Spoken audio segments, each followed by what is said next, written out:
Welcome. When I was in grade school, I played flag football. My primary position was defensive end. That meant that I was supposed to guard my side of the field with against any runs. I was not supposed to go on the other side. Somebody else had that position. But sometimes I got sucked in. I ran over onto the other side, but that left my side vulnerable to a reverse.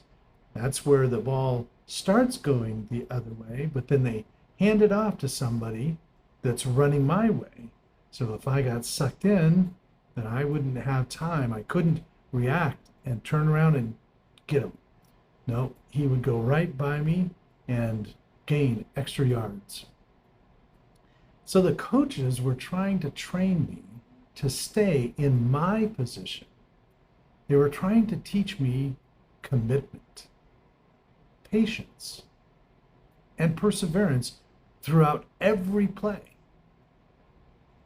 How about you? Are you committed to your portfolio? Let's talk about that. Hello, I'm Stephen Mansell, the COO here at Kodiak Capital Advisors. And like the rest of the staff, I believe that the more you know about the market and how it works, the wiser your decisions about the market will be. Let's talk about portfolio management today. The intelligent investor is going to look at several factors in order to construct a portfolio that will allow them to feel comfortable.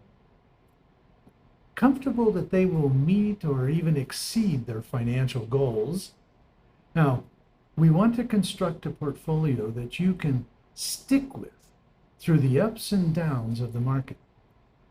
We want you to be comfortable with the intelligence that went into constructing the parameters of your portfolio.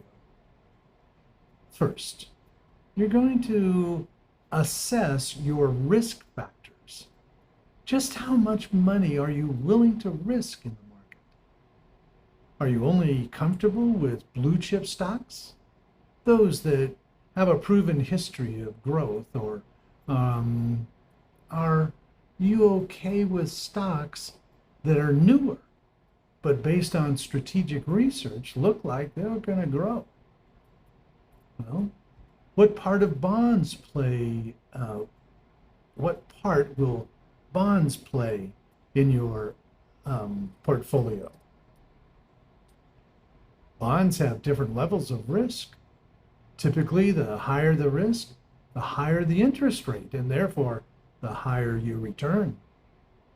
Oops, unless, of course, the company defaults on its loan and you lose your initial investment. So, what type of bonds are you comfortable with? Second, are there categories of stocks, such as tobacco companies, that you are not comfortable owning? Yeah. Third, are dividends important to you at this time of your life? Or do you want the companies to put their profits into research and expansion to help raise the stock price rather than pay out dividends? Fourth, you have to think about your comfort level with the volatility of a stock. Every stock in history that's been on the market has gone up or gone down. So some stocks, though, are very volatile. They go up and down very frequently. Can you take that? If you bought a stock at $100 a share and it went up and down for a month, but at the end of that month it was at $110 a share. Well, but at the same time, you bought stock B at $100 per share. And during that same month, once it went down to $99, but then it finished at $110 a share. Which one of these stocks are you okay with owning?